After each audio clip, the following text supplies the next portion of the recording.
The Leafs have now lost back-to-back games, but one time in overtime at least against the Rangers. But this one in regulation on home ice against the San Jose Sharks, who played last night. And we did not, obviously. We haven't played since Monday.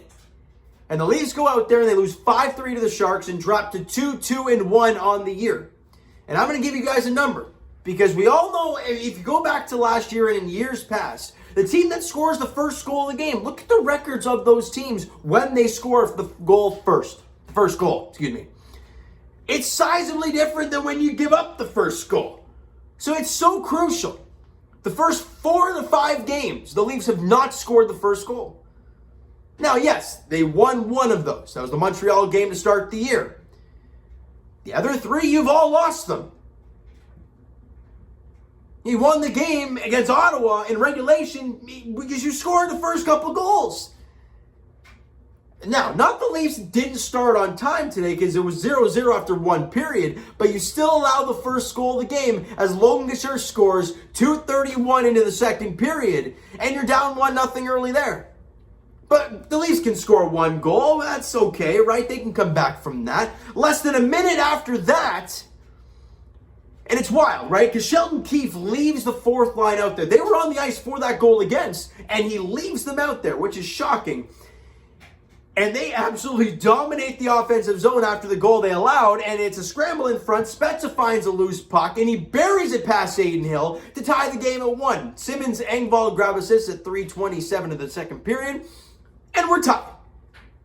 A mere 17 seconds after that goal, Timo Meier scores. And Hachi, that was gross. Short side, he was not even close to, he was more to the middle of the ice. Puck was in the somewhat along the half boards, it looked like. And he just did not have that post covered at all. Beat him short side 17 seconds after you tied it. And the Sharks are back in front 2-1. But the Leafs aren't done. Midway through the second period, Kasha blocks a shot at the point, and it ends up going into the middle of the ice where he's boogieing down the lane. He gets that extra gear, and he fakes the shot, goes to the backhand, and beats Adin Hill. And the Leafs have tied it at 2. That goal is at 10:24 of the second period. Great stuff. You tied the game again. Now let's take the lead somehow. No, not even 2 minutes after that. Not even 2 minutes after you tied the game for the second time. A horrendous giveaway in your own zone. I mean, I wouldn't even call it a giveaway. It was trying to be a bank pass off the boards to get the puck out, but it was a foo-foo little nonsense one along the ice. And it's basically a pass to the point man of the Sharks, who goes D to D to Erik Karlsson, who blasts one on. Beautiful shot by Karlsson. And it beats Hutchison. And now you're down 3-2 again. So you tied the game twice, but both times you give up the go-ahead goal less than 2 minutes after.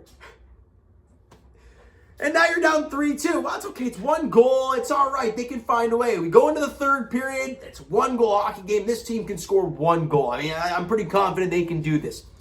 25 seconds in, Dolan just kind of comes walking through. I mean, it was a great corner battle for Logan Couture. He did a great job getting that loose puck. I believe it was him who got the loose puck. And they center it to Dolan, who's creeping in from the point. No one's got him. Riley tries to block the pass to him. He can't. And he buries it. 4-2. 25 seconds into the third period. Now you got to try and come back from 2 goals down. And then the Leafs get a couple late penalties. Tavares scores right after one to make it a 1-goal game with some false hope. Muzzin and Nylander get the assist at 13:39 of the third period. You still got just under 7 minutes to play. There's still hockey. There's still lots of hockey to go. And then the Leafs take another penalty.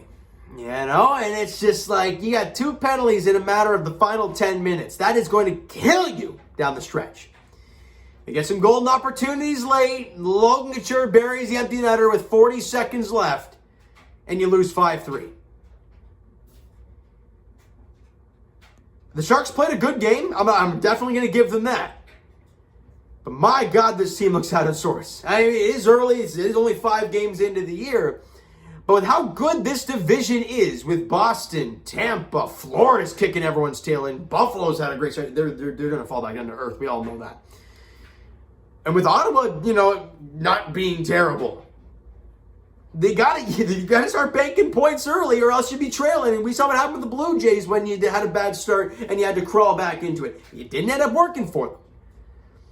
So these early losses, yeah, it's early in the game, early in the season, whatnot. But if we have a great stretch down the road, and let's God forbid they don't make the playoffs, you'll look back to this first stretch of terrible hockey and be like, man, if they only won a couple of those games, right? That's just the way it is. That's why you got to play a full 82 games. It's tough.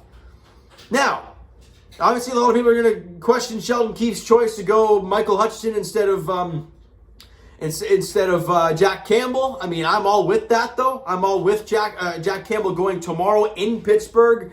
I mean, you're on a back-to-back, so you might not get your best team out there. So to have your best goaltender in there, it just at least gives you that. You're not going to have a tired team and your backup to the backup goaltender, your third stringer, and the net. It would be a disaster waiting to happen on the road in Pittsburgh. Now, they don't have Crosby, they don't have Malkins, Tristan Jarry's on the COVID IL list, so my God, if there's any back-to-back that you could win, it could be this one.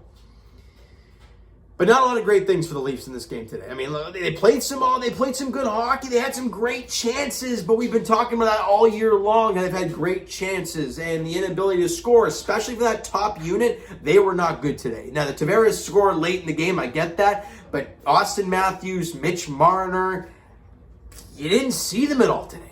And it got to a point where they just said, Nick Ritchie, just get off that line. Like, we got to figure something out here. And you didn't really end up working. Maybe you saw some chances late, but they just looked all out of sorts. Now, it's great when you're seeing guys like Spezza and Kasha score. That's great.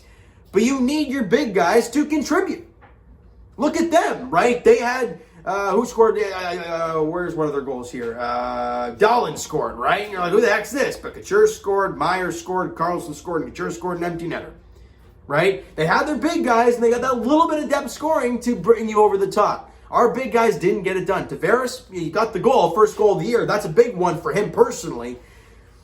But in the end, the Leafs got to find a way to win some games, man. They got to find a way, because now you're on a road trip for 3 games, and starting in Pittsburgh in the second night of a back-to-back. It's never an easy test, no matter who you're facing on a back-to-back. All right, shots on goal in the game are 33-31 in favor of the Leafs, 11-11 in the first period, 12-12 in the second period, and 10-8 Leafs in the third. Both teams were 0 from the power play. The San Jose Sharks were 0 for 3, and the Leafs were 0 for 2. You could arguably say the turning point in this game is the 2 penalties late from the Toronto Maple Leafs. And like I mentioned earlier, the final 10 minutes of the game, I believe they had 2 penalties. And people can say, well, Tavares scored right after 1, so they kind of, no, that's 4 minutes you're playing shorthanded in the final 10 of a game. You need some absolute magic at that point. And they were buzzing, too, and that's the problem. When you're buzzing, then you take a silly penalty, kills your momentum. And it's unfortunate that penalties happen at that time, but it is what it is. Michael Hutchinson, I mean, he was okay, gave your team a chance, but again, that goal from Timo Meier is going to haunt me, because it's just a positionally bad save. It's a positionally bad goal. If he was in position, in the right position of that shot, it's going to hit him right in the chest. Either he smothers it or he kicks to the corner or whatever the case may be, but it ends up in the back of the net. And it's one of those 5 goals. Well, I guess 4 against Hutch. 4 on 30 shots for Michael Hutchinson, but again, you can't really blame him a whole lot, because the Carlson goal was gorgeous. Dahlin got lost coming down the center of the ice, right? Would you have loved some big saves on those goals? Yeah, you would have, but you didn't get it. And your offense still hasn't gotten into a groove at all. They scored 3 goals today. That seems like a rarity at this point of the season, which is shocking.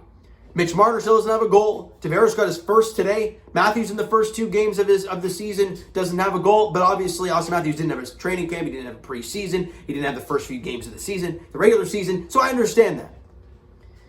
Now, as I mentioned, the next game for the Leafs is tomorrow night as they head to Pittsburgh to take on the Penguins. They're heading to a U.S. city for the first time in quite some time. All right, 7 p.m. puck drop there in Pittsburgh. The team desperately needs a win. Not for standings-wise, but for the morale. For us fans. Just to feel something good a little bit. So on the second night of a back-to-back, going to Pittsburgh, you find a way to get a nice, tough road win. That'd be nice. All right, so you know what, guys? That is going to do it for this one. If you enjoyed the video and did not enjoy the game today, smack the like button. I do appreciate that. Hit the subscribe button. If you guys have not done so already, guys, comment down below thoughts on the video, thoughts on the game, what you like, what you not like from today's game from the Toronto Maple Leafs. Twitter is down below for myself. Follow up, send me a DM. Do all that great stuff. The Instagram link is down below as well. So follow up there if you guys have not done so already. And I'll talk to you guys Raptors edition very shortly here. They're in the second half against the Boston Celtics at TD Garden. And as for the Toronto Maple Leafs, as I mentioned, their next game is tomorrow night, the second night of a back-to-back in Pittsburgh, taking on the Penguins. 7 p.m. puck drop there. Thank you guys so much for listening and watching. I hope you enjoyed the video. Talk to you guys then.